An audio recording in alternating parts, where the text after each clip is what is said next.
ችግሩ የጉዞ መቋረጥ መሆኑ ይቀርና ያልተቋረጠው ጉዞ የሚያደርሰን ቦታ ይሆናል ማለት። ስለዚህ ትክክለኛ ስለሆነ ብቻ እየሳት እንደሆነ ላይሰማን ይችላል ማለት ነው። መሄዳችን በእግዚአብሔር ፊት ላለመሳታችን ዋስትና ሲያስቸግረው የእግዚአብሔር ቃል ሲያንስ ብቻ ሳይሆን ሲበዛም ደግሞ ጎጂ ነው። የእግዚአብሔር ሰላም በያላችሁበት ለሁላችሁ። የመንፈሳዊ እውቀት ኃይል በተሰኘ 12 ክፍል አጫጭር ትምህርቶችና ከዛ ጋር ተያይዞ በተሰጠ 3 በልዩ ክፍል የቀረበ ትምህርት ላይ ሰፋ ያሉ ስለ መንፈሳዊ እውቀት ጥቅሞችና ያለርሱ ስለሚደርስብን ጉዳት ደግሞ የምናውቀው እውቀት የሚያልፍበትን ደረጃና በሕይወታችን ላይ የሚያደርግልንን ጥቅም በተመለከተ ሰፋ ያሉ ሀሳቦችን አንስተን ነበር። ከተነሱት ሀሳቦች ተነስተን በውስጣችሁ ላይ መልካም ነገር እንደቀረ ሙሉ እምነቴ ነው። ዛሬ ደግሞ ማጠቃለያውን ለማድረግ የተወሰኑ ሀሳቦችን እናነሳለን። ገና አንደኛውን ክፍል ስንጀምር ያነሳነው በምሳሌ 19 ቁጥር 2 ላይ ያለ ጥቅስ ነበረ። በዚያ መጽሐፍ ቅዱስ ክፍል ላይ ጠቅሰን ያነሳነው የቁጥሩን ግማሽ ብቻ ነበር። ነፍስ እውቀት የሌለባት ትሆን ዘንድ መልካም አይደለም የሚለው። በእርግጥ እግዚአብሔር አምላክ መልካም አይደለም ካለ መልካም እንዳልሆነ አይተን ነበር ያለፍነው። ዛሬ ግን ያንን ጥቅስ ሙሉን አንብበን በሕይወታችን ላይ አንዳች ተጨማሪ እውነትን እግዚአብሔር አምላክ እንደሚጨምርልን እናምናለን። እንዲህ ይላል እግዚአብሔር ቃል፣ ነፍስ እውቀት የሌለባት ትሆን ዘንድ መልካም አይደለም፣ እግሩንም የሚያፈጥን ከመንገድ ይስታል ይላል። ነፍስ እውቀት ሳይኖርባት ሲቀር በሰው ሕይወት ላይ ከሚሆነው ነገር አንዱ መሳት እንደሆነ ክፍሉ ይነግረናል። ይሄ መሳት ግን ሁል ጊዜ ከእግሮች መፍጠን ጋር ተያይዞ የሚመጣ እንደሆነ በዚሁ በቁጥር 2 ሀሳብ ላይ እናያለን። የሕይወት ጉዞ የሚቀጥል ነው። ችግሩ የጉዞ መቋረጥ መሆኑ ይቀርና ያልተቋረጠው ጉዞ የሚያደርሰን ቦታ ይሆናል ማለት ነው። ትክክለኛ ያልሆነ እውቀት ይዞ ትክክለኛ ቦታ መድረስ እንደማይቻል ሁሉ፣ ትክክለኛ ያልሆነ መረጃ ይዞ ትክክለኛ ፍሬ ማግኘት እንደማይቻል ሁሉ ነፍሳችን አለ እውቀት ወይም ደግሞ ከሚያስፈልገን ልክ በታች በጎደለ መልኩ ያለ እውቀት በሕይወታችን ላይ በርካታ ስህተቶችን ያመጣል። ያኔ መስራታችን እግሮቻችን ፈጥኖ ያደረሱን ቦታ ምናልባትም ከስህተት አልፎ እስከ መጥፋት ድረስ ተደርጎ ሊቆጠር እንደሚችል የእግዚአብሔር ቃል ይነግረናል። በሁለተኛ ክፍል ያነሳ ነው በሆሴዕ 4:6 ላይ ያለው ሕዝቤ እውቀት ከማጣቱ የተነሳ ጠፍቷል የሚለው የዚህ እውነት ዋነኛ ማሳያ። ወዳጆቼ መሳት ወይም ደግሞ መበደል ሊሆን የሚችልበት አጋጣሚ እንዳለ እንድናቅ ያስፈልጋል። መሳትን ወይም ኃጢአትን የእግዚአብሔር ቃል በተለያየ አይነት መንገድ ይገልጠዋል። በክርስቶስ ኢየሱስ የመስቀል ላይ ስራ ባገኘነው ቤዛነት ከኛ የተለየውን ማንነታችንን ሳይሆን ከዚያ በኋላ በሕይወታችን ላይ ሊመጣ የሚችል የትኛውም ስህተት ኃጢአት ብሎ ሊጠራ የሚችልበት ሩም እንዳለ እናውቃለን። ይህ ኃጢአት ወይም ደግሞ መሳት ደግሞ እኛ እንደምናስበው በተለያየ በደል ብለን በምንጠራቸው መንገድ ብቻ የሚገለጥ አይደለም። መጀመሪያ መጽሐፍ ቅዱስ በተጻፈበት ዘመን ላይ ኃጢአት የሚለውን ቃል ሲያስቡ እነሱ ያለውን ሀሳብ መያዙ እጅግ ጠቃሚ ይሆናል። በዚያን ጊዜ ኃጢአትን የሚያገናኙት ከዳርት ጨዋታ ጋር፣ በዳርት ጨዋታ ላይ የሚወረወረው ፍላጻ ወይም የሚወረወረው ሹል ብረት የዳርቱን ማዕከል ሲነካ ታርጌቱን እንደመታ፣ ከዚያ በራቀ ቁጥር ታርጌቱን በሚፈለገው ልክ እንዳልመታ፣ ከአጠቃላይ ከዳርቱ ስፋት ውጭ ሲሆን ደግሞ ታርጌቱን እንደሳተ ወይም ግቡን እንደሳተ ሁሉ እግዚአብሔር ልክ እንደዛ መካከል ላይ እንዳለው የዳርቱ ክፍል እግዚአብሔር ያስቀመጠልን የሕይወት ግብ አለ። እንድንኖርበት የፈለገው እንድንመላለስበት ያስቀመጠልን እግዚአብሔር አስቀድሞ ያዘጋጀው የሕይወት ዘይቤ አለ። መጽሐፍ ቅዱስ ሲናገር መዳናችንን ተከትሎ እግዚአብሔር ስለሚጠብቀው ነገር በኤፌሶን ምዕራፍ 2 ቁጥር 10 ላይ እግዚአብሔር አስቀድሞ ያዘጋጀውን መልካም ነገር ለማድረግ በክርስቶስ ተፈጠረ ነው። ወዳጆቼ ዳግም በክርስቶስ ያገኘነው ሕይወት መልካም ስላደረግን ሳይሆን እግዚአብሔር አስቀድሞ ያዘጋጀውን መልካም ነገር ለማድረግ ነው ብሎ ይናገራል። ያ መልካም ነገር እግዚአብሔር አምላክ ፊት የተቀመጠው ስታንዳርድ ሆኖ ልክ እንደ ዳርቱ ጫወታ ማዕከሉ የእግዚአብሔር ሐሳብ ነው። በሕይወታችን ዘመን ብዙ ነገር ልናደርግ እንችል ይሆናል። በእግዚአብሔር ዘንድ ግን ቫልዩ ያለው በእግዚአብሔር ዘንድ ግን የከበረ የሆነው እሱ ያስቀመጠው ዓለም ሳይፈጠር በክርስቶስ ባየን ጊዜ አስቀድሞ ያዘጋጀው የሕይወታችን ምልልስ መሆን አለበት። ከዚያ የራቀ ነገር ሁሉ ለእግዚአብሔር ፊት ኃጢአት ይሆናል። ያኔ ብዙ ጊዜ ወደ አእምሯችን እንደመጡት መዋሸት፣ ስርቆት፣ ዝሙት፣ መግደል ወዘተ አይነቶቹ ብቻ ሳይሆኑ ትክክል በሆነ ጎዳና እንኳን ስንጓዝ እግዚአብሔር በሕይወታችን ካሰበው ከዚያ ነገር የተለየ፣ ከዛ ነገር የራቀ፣ ከዛ ነገር ያፈነገጠ፣ ከዛ ነገር ጋር አብሮ የማይሄድ ነገር ሁሉ እንደ ስህተት ተደርጎ ሊቆጠር ይችላል። ስለዚህ የእግዚአብሔር ቃል በዛ በምሳሌ መጽሐፍ ላይ በሰው ልብ ብዙ ሐሳብ አለ፣ የእግዚአብሔር ሐሳብ ግን እሷ ትጸናለች ይላል። ይሄ ቃል በአንድ መጽሐፍ ቅዱስ ትርጉም ላይ ሳነበው ሰው ስለራሱ ብዙ ነገር ሊያስብ ይችላል። እግዚአብሔር ስለሱ የሚያስበው ግን በሕይወቱ ዘመን ይጸናል የሚል አይነት አንድምታ ያለው ትርጉም ተሰጥቶት አይቻልም።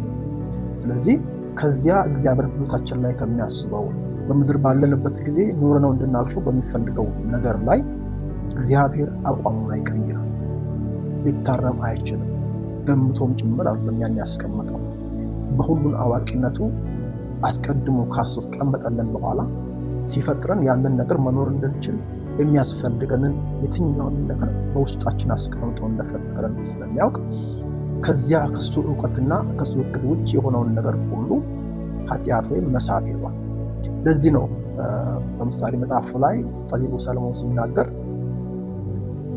ነፍስ ያለ እውቀት ትሆን ዘንድ መልካም አይደለም ካለ በኋላ መልካም የማይሆንበትን መንገድ ሲናገር እግሮቻችን ፈጥነው ወደ መሳት ሊሄዱ እንደሚችሉ ይናገራል።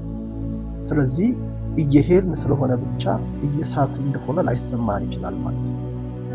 መሄዳችን በእግዚአብሔር ፊት ላለመሳታችን ዋስትና ስለማይሆን ነፍሳችን በጎደለችበት አቅጣጫ ላይ የሚያስፈልጋትን እውቀት ለመስጠትና ያንን እውቀት ከዚህ ቀደም ባየነው የእድገት ደረጃ ውስጥ አሳልፎ ከእኛ ጋር በእምነት ተዋህዶ እንዲጠቅመን አድርጎ ከሳተ መንገድ ይልቅ በእግዚአብሔር ፊት የልቡን ሐሳብ ኖረን ማለፍ ያስፈልጋል ማለት ነው።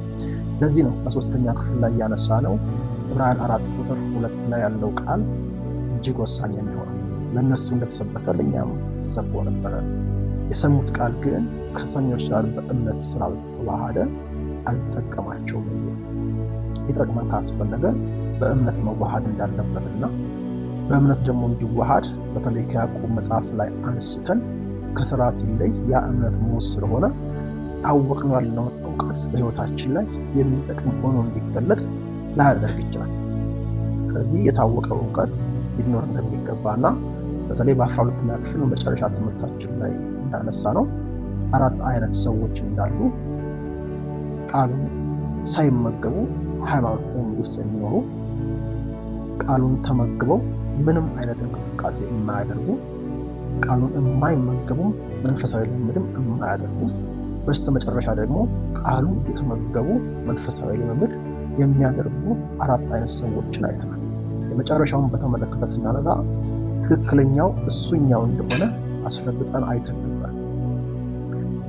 በአራተኛ ደረጃ የተመለከትነው ቃሉን በልተው ሕይወት የሚኖሩት ልክ ምግብ የተመጣጠነ ምግብ በልተው ስፖርት እንደሚሰሩ አይነት ሰዎች ጠንካራ ሰውነት፣ አቋም፣ ተክለ ሰውነት፣ በሽታን የመቋቋም ብቃት፣ ድንገት እንኳን ሕይወታቸው ላይ ቢመጣ በቀላሉ የማገገም ማንነት እንዳላቸው ሁሉ በመንፈሳዊ ዓለም ላይ ተመጣጣኝ የሆነ የእግዚአብሔርን ቃል ተመግበን የተመገብነውን ቃል በሕይወት እየኖር ነው በየትኛውም በሕይወት ፈተና ውስጥ ስናልፍ እግዚአብሔር አምላክ በሚፈልገው ልክ በድል እንድንወጣና ዘመናችንን እግዚአብሔርን አክብረን እንድናልፍ እጅግ በጣም አስፈላጊ ይሆናል ማለት ነው። ቃሉን ተመግቦ ወደ ስራ መግባት እጅግ መልካም ቢሆንም በዛ ውስጥ የሚመጣብን አንድ ትልቅ ፈተና አለ። ያን ፈተና እግዚአብሔር ቃል ሲያንስ ሁል ጊዜ ያደርጋል።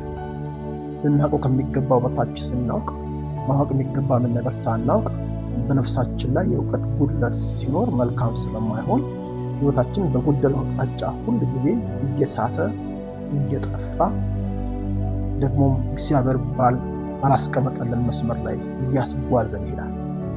ስለዚህ የእግዚአብሔር ቃል ሲያንስ ለሕይወታችን መልካም እንዳልሆነ፣ በሕይወታችን የሚያስፈልግ እውቀት ሲያንስ ሕይወታችን ላይ ባነሰ እውቀት ልክ የሚኖር ስህተት እንዳለ ማወቅ ተገቢ ነው። ይሄኛው በጣም ግልጽና ቀላል፣ ግን ከዚህ በጣም ለማወቅና በዛ ልክ ለመረዳት የሚያስቸግረው የእግዚአብሔር ቃል ሲያንስ ብቻ ሳይሆን ሲበዛም ደግሞ ጎጂ ነው። ሲበዛ ጎጂ ነው የሚሆነው ማለት የእግዚአብሔር ቃል ክፋት አለበት ማለት ሳይሆን፣ የእግዚአብሔር ቃል አይጠቅምም ማለት ሳይሆን፣ የእግዚአብሔር ቃል ከሆነ ደረጃ በላይ ሲሆን መቆም አለበት በሚል ሀሳብ ሳይሆን ማነሳው፣ ብዙ የእግዚአብሔር ቃል የሚሰሙ ሰዎች ብዙ የሰሙትን የእግዚአብሔር ቃል ከነሱ ጋር በእምነት እንዲዋሃድ ጊዜ አያገኙም። መጽሐፍ ደግሞ እንደሚናገር የሰሙት ቃል በሰሚዎች ስላልተዋሃደ አልጠቀማቸውም። ያልጠቀማቸው ስላልተዋሃደ ነው። ብዙ ሰምተን ከዛ ውስጥ በተዋሃደው ልክ ነው ሕይወታችን የሚፈልገውን አይነት የሚሆን። እንስማ ካል በጣም ብዙ ሰባኪዎች አሉ፣ ብዙ ዘማሪዎች አሉ። ሄደን ቸርች እንካፈል ካል እጅግ በጣም ብዙ ቸርች አሉ። ካለን እድሜ በላይ እድሜ ቢጨመርልን አናዳረሳቸው። ስለዚህ ይህንን ፈተና እንሻገር። የእግዚአብሔር ቃል ሲያንስም ሲበዛም፣ መንፈሳዊ እውቀት ሲያንስም ሲበዛም በሕይወታችን ላይ የሚፈለገው ውጤት እንዳይመጣ ሊያደርግ ስለሚችል ፎከስ ያስፈልጋል ማለት ነው። ማተኮርና አሁን ባለውበት ሁኔታ ለእግዚአብሔር ኑሬ ለማለፍ ስጥር በዚያ ሕይወቴ ውስጥ ትልቅ ጉድለት ያለበት ቦታ የቱ ነው ብሎ መጠየቅ ያስፈልጋል በመጀመሪያ ደረጃ። ምክንያቱም ሁሉንም ነገር በአንዴ ማወቅ ያስፈልጋል። ሁሉንም ነገር በአንዴ መሸፈን አይቻልም። ከዚህ ተነስተን መርሆችን እንመለከትና እነኚህን ዝርዝር መሪዎች ካየን በኋላ ለማጠቃለል እንሞክራለን። አንደኛው መርህ በሕይወታችን ዘመን ነፍሳችን ልትሞላበት የተገባ ትልቁና ዋነኛው በፍጹም ከምንም ጋር የማይወዳደረውና በየትኛው እውቀት ሊተካ የማይችለው የእግዚአብሔር ቃል እውቀት ነው። እግዚአብሔር አምላክ በቃሉ የተሞላ እንድንሆን ደጋግሞ ይነግረናል። የእግዚአብሔር ቃል በሙላት ይኖርባችሁ ብለዋል። ደግሞ በመንፈስ ተሞሉ እንጂ በወይን ጠጅ አትስከሩ የሚል ቃልም እናገኛለን። የእግዚአብሔር ቃል በሙላት ሊኖርብን የእግዚአብሔር ምክር የሆነበት ምክንያት የእግዚአብሔር ቃል እውቀት በሕይወታችን ላይ የሚያስፈልግ የላቀ መንፈሳዊ እውቀት ነው። ያ መንፈሳዊ እውቀት ደግሞ በሙላት ከሌለብን በጉድለት እንድንኖር በር ይከፍታል። ስለዚህ እግዚአብሔር አምላክ በሕይወታችን ዘመን ሁሉ በሙላት እንድንኖርና የእግዚአብሔር ፍቃድ ሙሉ በሙሉ ኖረልናል። እግዚአብሔር በሕይወታችን ውስጥ የእግዚአብሔር ቃል እንዲሞላ ደጋግሞ ይነግረናል። ቃሉ በራሱ በሕይወታችን ውስጥ የሚሰራው ስራ አለ። ቃሉ በራሱ የሚሞላው ጉድለት አለ። ቃሉ በራሱ በአካሄዳችን እግሮቻችን ፈጥነው እንዳንስት የሚሞላው ከስህተት የሚታደገን ብዙ ነገር ብቻ ሳይሆን ሁሉም ነገር አለ። ከዚህ ባሻገር የእግዚአብሔር ቃልን በውስጣችን መሞላት ያለብን ከዚያ በኋላ የእግዚአብሔር ቃል በተለያየ አጋጣሚ ወደኛ ስለሚመጣ እንደ ቱንቢ ወይም እንደ ሜትር ወይም እንደ መለኪያም ጭምር ስለሚያገለግል ጳውሎስ በሮሜ 10 ላይ እምነት ከመስማት ነው፣ መስማትም በእግዚአብሔር ቃል ነው ብሎ ይናገራል። መስማትም በእግዚአብሔር ቃል ነው ብሎ እንጂ መስማትም ከእግዚአብሔር ቃል ብሎ አይናገርም። ከእግዚአብሔር ቃል አይሰማም ማለት ፈልጌ ሳይሆን መስማት የሕይወት ዘመን እንቅስቃሴ ነው። በየትኛውም ሁኔታ እየሰማን ነው የምንኖረው። ሁኔታ ይናገረናል፣ ሰዎች ይናገሩናል፣ ሚዲያ ይናገረናል፣ የምናልፍበት መንገድ ይናገረናል፣ ሰይጣን ይናገረናል፣ እግዚአብሔር ይናገረናል። እጅግ በጣም ብዙ ድምፆች ባሉበት ዓለም ውስጥ ጆሮአችን ለብዙ ድምፅ ተጋልጦ ነው። ለዚህ ነው ጌታ ኢየሱስ ክርስቶስ ከምትሰሙት ተጠበቁ። ከምንሰማው ካልተጠበቅን የሰማነው ነገር በሰማንበት ሰዓት ብቻ ተሰምቶ የሚቀር ሳይሆን ከዚያ በኋላ በሕይወታችን ላይ የሚያመጣው ውጤት ስላለ ይህን ስለሚያውቅ ይመስለኛል ጳውሎስ እምነት ከመስማት ነው። የትኛው የምንሰማው ነገር በሕይወታችን ላይ እምነት ይሆናል። እምነት ከሆነ ደግሞ ከዚህ ቀደም ባየነው ክፍል ላይ በስፋት እንደተናሰ ወደ ተግባር ያስገባል። ስለዚህ ወደ ተግባር እንደሚያስገባን አውቀን ተግባሩን ለመቀየር ከምናደርገው ጥረት ይልቅ ያን ተግባር የወለደውን እምነት መቀየር አስፈላጊ። እሱ ደግሞ ከሰማነው ነገር ጋር ስለሚያያዝ ጳውሎስ እምነት ከመስማት ነው ብሎ አላቆመም። መስማትን በእግዚአብሔር ቃል ልክ በጆሮ እንደምንሰማ በሕይወታችን ዘመን ትክክለኛ ኑሮ መኖር ካለብን በእግዚአብሔር ቃል መስማትን መማር አለብን። ምን ማለት ነው? በመጀመሪያ ደረጃ ያለው ቃሉ በውስጣችን በሙላት ሲኖር ከዚያ በኋላ የምንሰማውን ነገር ሁሉ በዛ ቃል መሰረት መስማት ማለት ነው። ልክ የእግዚአብሔርን ቃል በስዕላዊ መግለጫ ጆሮአችን ላይ እንደተቀመጠ ማጣሪያ አድርገን ብናስብ የትኛውም ነገር ከዛ ቃል ጋር የማይስማማ በውስጣችን እድል ፋንታ አግኝቶ እንዳይቀመጥ ደግሞም እንዳይገባ ወዲያው ከሕይወታችን ውጭ እንዲሆን የምናደርግበት ስለሆነ በእግዚአብሔር ቃል መስማት ያለብን። ስለዚህ አንደኛው በውስጣችን ሊሞላ የሚገባ የእግዚአብሔር ቃል። ሁለተኛ ያ የእግዚአብሔር ቃል በተለያዩ አገልጋዮች አማካኝነት በተለያየ አይነት የመንፈስ ቅዱስ ብርሃን እግዚአብሔር አምላክ ወደኛ ሊያመጣው ይችላል። ያ የመጣ ትምህርት ሁሉ ግን አሁን እኩል ሰዓት ላይ ሊሰማን ይችላል። አንደኛ በሕይወታችን ላይ አሁን የሚያስፈልገው አንገብጋቢ ለውጥ የሚያስፈልገው ኤሪያ የትኛው ነው? በተለይ እግዚአብሔር አምላክ ፊት ካለን ምልልስ ጋር በተያያዘ የትኛው ነው የሚሆን ሀሳብ ካነሳን በኋላ አንድ ኤሪያ እንመርጣለን። ያ የመረጥነው የህይወት አቅጣጫ እውቀት ያስፈልገዋል። ስለዚህ በእግዚአብሔር ፊት ያንን ለማድረግ ግን በዛ ሀሳብ ላይ እጅግ በጣም በርካታ ሰዎች ሊያስተምሩ ይችላሉ። ብዙ መጽሐፍ ሊጻፍ ይችላል። አሁንም ሁሉም ነገር ማድረግ ስለማንችል ፎከስ ማድረግ አለብን።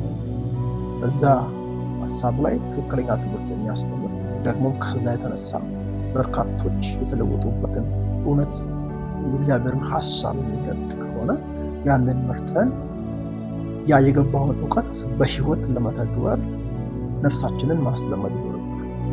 ልክ ባለፈው ሳምንት እንዳልነው በተለይ በ12ኛው ክፍል አጭር ትምህርታችን ላይ እንደረሳ ነው ከስራ ከተለየ ሞት ነው ማለት ስራ ጋር ካላደረሰ ያ ነገር በትክክል በውስጣችን እምነት አልሆነም፣ እውቀት ብቻ ነው ማለት ነው።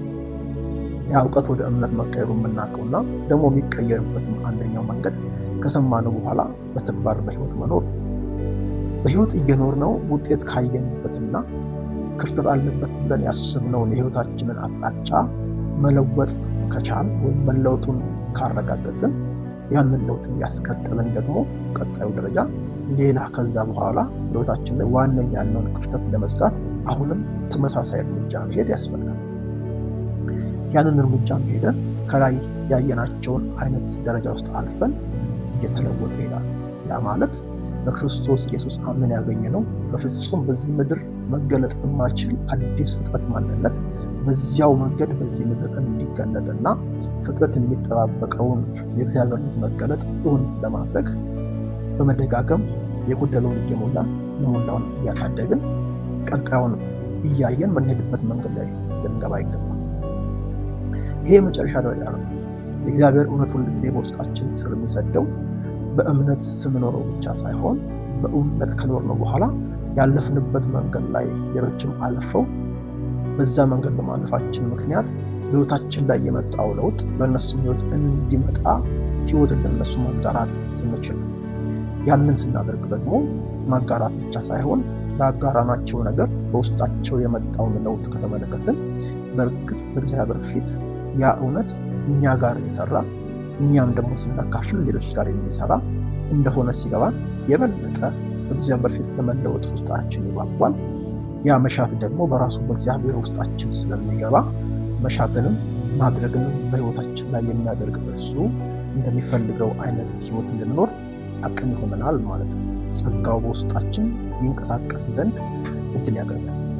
በዚህ ሁሉ ጉዞ ውስጥ ያወቅነውን እውቀት በእምነት ለመኖር ከሞከርን በኋላ ውጤቱን ማየት እጅግ በጣም አስፈላጊ መሆኑን አስምረን ማየት አለ። ጌታ ኢየሱስ በምድር በነበረበት ጊዜ ከደቀ መዛሙርቱ ጋር እየሄደ አንዲት በለስ የረገመበትን ታሪክ መጽሐፍ ቅዱስ ይናገራል። በረገማት ጊዜ የተፈጠረ አዲስ ነገር አልነበረም። መጽሐፍ ሲናገር በነገው ወይም በሁለተኛው ቀን ደቀ መዛሙርቱን ይዞ በለስቱን የተረገመበት ስፍራ እንደወሰዳቸውና ደቀ መዛሙርቱን በለስቱ ደርቃ ሲያዩት እንደተገረሙ ይናገራል። ከተገረሙ በኋላ አንድ ደቀ መዝሙር የተናገረው ነገር በጣም ፓወርፉል። ትላንት የረገምካት በለስ ከስሯ ደርቃለች አለ። ወዳጆቼ ሆን ብሎ ይዟቸው እንደሄደ አስባለሁ። ትላንት የተናገረው ነገር ዛሬ ያመጣውን ውጤት እንዲያዩ። በሕይወታችን ዘመን ትላንት የምናደርገው ነገር ነገ ላይ ውጤት አለው። ዛሬም ያለው ውጤት ትላንት ያደረግነው ነገር ነው ብለን ከተቀበልን ውጤቱን ለመቀየር የምናደርገውን ነገር በመቀየር ነው።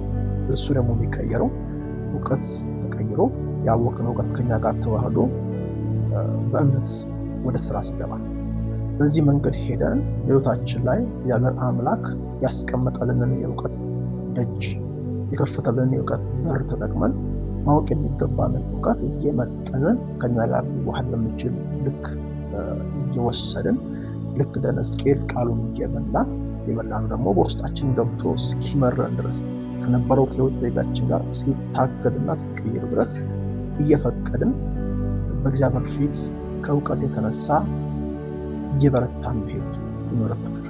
በዳንኤል መጽሐፍ ላይ የተጻፈው እግዚአብሔርን የሚያውቅ ሕዝብ ይበረታል እንደሚል የብርታታችን ምንጭ እግዚአብሔርን ማወቅ ነው። እግዚአብሔርን ስናውቅ የእግዚአብሔርን ልብ እናውቃለን። እግዚአብሔርን ልብ ስናውቅ የምናውቀው የእግዚአብሔር ልብ በአቅማችን የምንኖረው ብቻ መሆኑ ይቀርና ያንን የእግዚአብሔር ልብ በማወቃችን ምክንያት ያንን ያወቅነውን ነገር ለመኖር ስንነሳ የዛው እውቀት ባለቤት እግዚአብሔር የምንኖርበትን ጸጋ በሕይወታችን ላይ ያበዛል ማለት ነው። ስለዚህ እስካሁን ድረስ የተመለከትናቸውን በአጭር ትምህርት የቀረበውን የ12 ክፍል ትምህርትና እስካሁን የተመለከትናቸውን በ12 ክፍል የቀረቡ አጫጭር ትምህርቶችንና በ3 ክፍል የቀረበውን ተመልሳችሁ ማየት እንድትችሉ፣ ካያችሁት በኋላም የተሰማችሁን ሀሳብ በየትምህርቶቹ ላይ በኮሜንት እንድታጋሩን፣ ደግሞም ላይክ እያደረጋችሁ ካሬት ብታደርጉን፣ በስተመጨረሻም ከዚህ ቀደም ላልሰሙ ወዳጆቻችሁ እያጋራችሁ ሰብስክራይብ በማድረግ ቤተሰብ የሆናችሁ ቀጣይ አርብ እንደምንጀምረው አዲስ ትምህርት አፋችሁን ታዘጋጁ አበረታታል። ምናልባት ቀጣይ ስለምንጀምረው አዲስ ትምህርት ጥቂት ሀሳብ ለመስጠት ያህል የእግዚአብሔርን ፍቃድ ማወቅ በሚል ርዕስ የምንጀምር ሲሆን ይሄ ኤሪያ በርካታ ሰዎች የሚቸገሩበት ነው። ስለዚህ የእግዚአብሔር ቃል በመመርኮዝ በሕይወት ሊተገበር የሚችል መርሆችን የምናይበት ዘለግ ላለ ክፍል የሚቀጥልና ክፍሉ ሲያልቅ ምርጫችንን ሊቀይር የሚችል መሰረታዊ የእግዚአብሔርን ሀሳብ ልንጋራበት የምንችል እንደሆነ አምናለሁ። ስለዚህ ለዛ እየተዘጋጃችሁ ለሌሎች ያጋራችሁ እንድትቆዩ አደራ እላለሁ። ሻሎም።